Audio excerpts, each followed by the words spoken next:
Assalamualaikum warahmatullahi wabarakatuh. Waalaikumsalam warahmatullahi wabarakatuh. Apa kabar hari ini? Alhamdulillah sehat, luar biasa. Allahu Akbar. Yes. Nah, ada yang tidak masuk hari ini? Ada. Siapa? Yusuf namanya. Ya, semoga yang tidak masuk sakit bisa lekas sehat dan masuk kembali. Nah, hari ini kita akan belajar tentang kecerdasan artifisial. Jadi kecerdasan artifisial atau yang biasa kita sering dengan AI. Sudah pernah dengar AI? Sudah. Sudah pernah menggunakan? Sudah. Nah, nanti pada pembelajaran ini kita akan mempelajari tentang pengembang dan pengguna. Apa itu pengembang dan apa itu pengguna?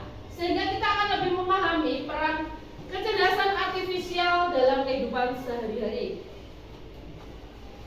Nah, KA itu adalah kalau di dalam bahasa Indonesia atau di Indonesia itu kita menyebutnya bukan lagi AI tapi KA, yaitu adalah kecerdasan artifisial, yaitu adalah teknologi yang membuat sebuah mesin komputer bisa berpikir dan belajar seperti manusia. Nah, mengapa KA itu penting? Apa KA yang pernah kamu pakai? Contohnya? Cici, apalagi? Google apa? Google Map. Apalagi?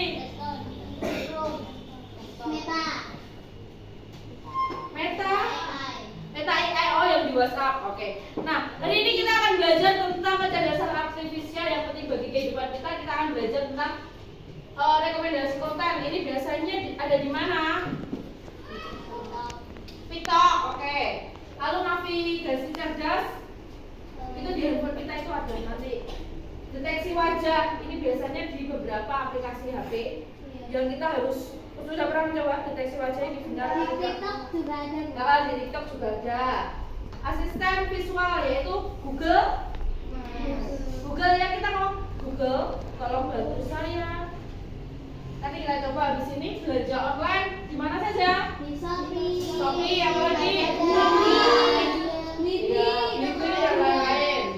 Lalu ada transportasi otomatis seperti Maxim, Grab. Oke. Nah, sekarang kalian hari ini membawa handphone? Ya, nanti kita coba. Sekarang kita pahami dulu peran KA sebagai pengembang. Kalau tadi ada pengembang dan pengguna, maka di sini sekarang kita bahas tentang pengembang dulu.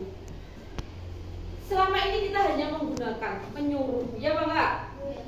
Nah, kita harus paham pengembang siap individu atau kunci inovasi. Jadi AI itu dibuat oleh seseorang, ya kan? Kan nggak mungkin dia ada sendiri. Dia dibuat oleh seseorang yang profesional, lalu membangun, mengembangkan.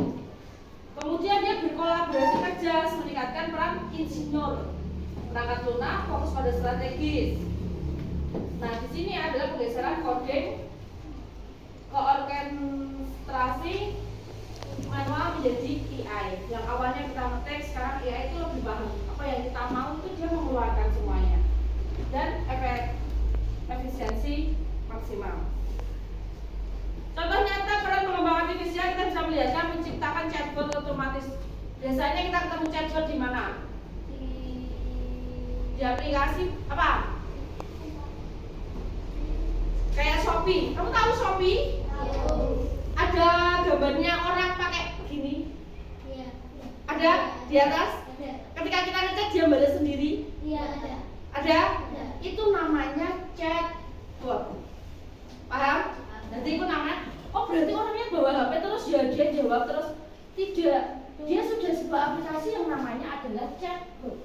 Sehingga setiap apa yang kita tanya dia menjawab otomatis dan tekan ya nanti jawabannya keluar lagi, tekan. Itu namanya chatbot. Terus mengembangkan filter wajah. Filter wajah ini biasanya juga ketemu di mana? belajar sekarang. Jadi ketika kita pakai filter wajah, mau filter yang apa kita pakai, tiba-tiba kan keluar, ya kan? Ya. Apa yang pernah dicoba? Contohnya filter wajah apa? Jadi cantik, akhirnya hidungnya jadi agak mancung, Ya. putih. Terus nggak pakai kacamata, jadi pakai kacamata, ya apa enggak? Ya, pakai baju biasa, pakai Pakai baju biasa jadi pakai baju dulu. baju duyung. Nah, itu adalah salah satu pengembang dari filter wajah.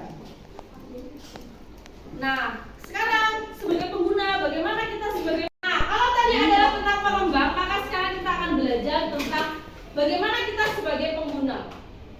Selama ini kita sudah berperan sebagai pengguna, menggunakan tanpa menciptakan, ya apa enggak? Selama ini kan kita hanya tinggal pakai pencet, ya kan? Tidak pernah menciptakan. Terus dia sangat membantu kemudahan dalam kehidupan sehari-hari, ya apa enggak? Ya. Ketika ada tugas-tugas kamu pakai apa? Pakai Cici, pakai Gemini, pakai ChatGPT.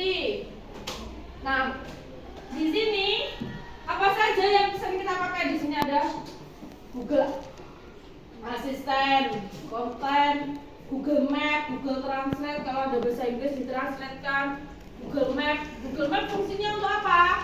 Untuk mengarahkan jalan. Hah? Untuk mengarahkan wajah. Ya, mengarahkan jalan. Contoh nyata peran pengguna ini menerjemahkan bahasa, ya kan? Yuk, sekarang coba pegang HP-nya. Google Terjemah. Ada di aplikasi HP-mu udah terpasang Google Terjemah. Ada biasanya yang udah di-download. Gambarnya kan kayak gini loh, ada kayak Cina sama itu. Gmail bagus. Bukan Google Terjemah.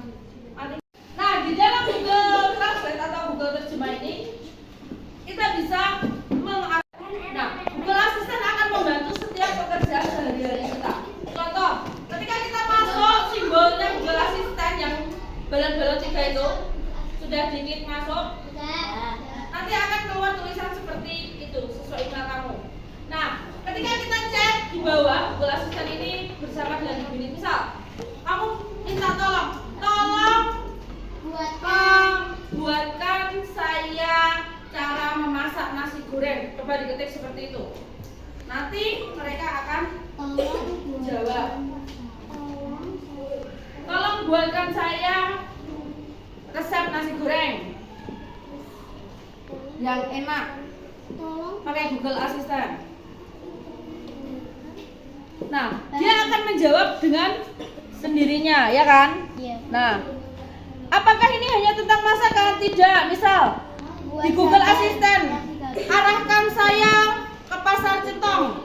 Coba diklik. Nanti dia akan mengarahkan kita ke Google Map. Dari satu aplikasi itu bisa kemana-mana.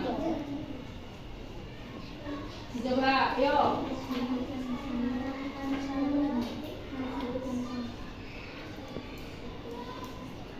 Sudah? Belum. Sedang. Akhirnya kata wassalamualaikum warahmatullahi wabarakatuh.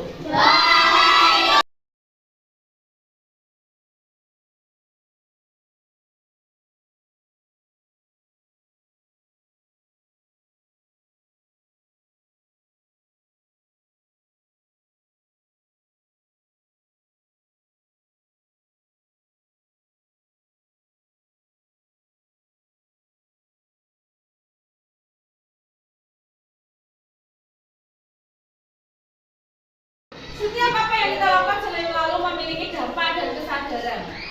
Nah, dampaknya apa? Membentuk penggunaan yang bijak. Kita dalam menggunakan teknologi itu harus bijak. Jangan membuat aneh-aneh. Contoh, mukanya orang, edit sama siapa? Ada kan? Ada. Itu editan ya? Siapa sama siapa terus berpelukan. Nah, itu tidak, itu melanggar etika dalam penggunaan AI atau kecerdasan artifisial. Kita harus bijak, harus menggunakan dengan yang baik-baik. Dong? Lanjut. Kesimpulannya adalah bahwa kecerdasan artifisial ini sangat membantu dalam kehidupan sehari-hari. Namun, kita harus tetap menggunakannya dengan bijak dan berhati-hati. Karena bisa disalahgunakan oleh orang-orang, ya kan? Seperti hal-hal yang tidak baik. Ada pertanyaan? Tidak. Tidak. Kalau tidak ada, kita harus lebih bijak dalam penggunaan teknologi, memanfaatkan dengan semaksimal mungkin untuk terus belajar. Bukan Google Maps sudah? Sudah, Bu. Ini sudah ada tulisan Google Dari Maps-nya. Google Assistant itu memudahkan kita untuk mencari apapun dalam kehidupan sehari-hari. Kamu mau nyari alamat, mau nyari ide masak apa, mau ngerjakan PR apa, cukup kita klik dengan Google Assistant. Itu adalah salah satu kecerdasan dari artificial atau disebut dengan AI. Nah, dampaknya apa dari kesadaran itu? Membentuk penggunaan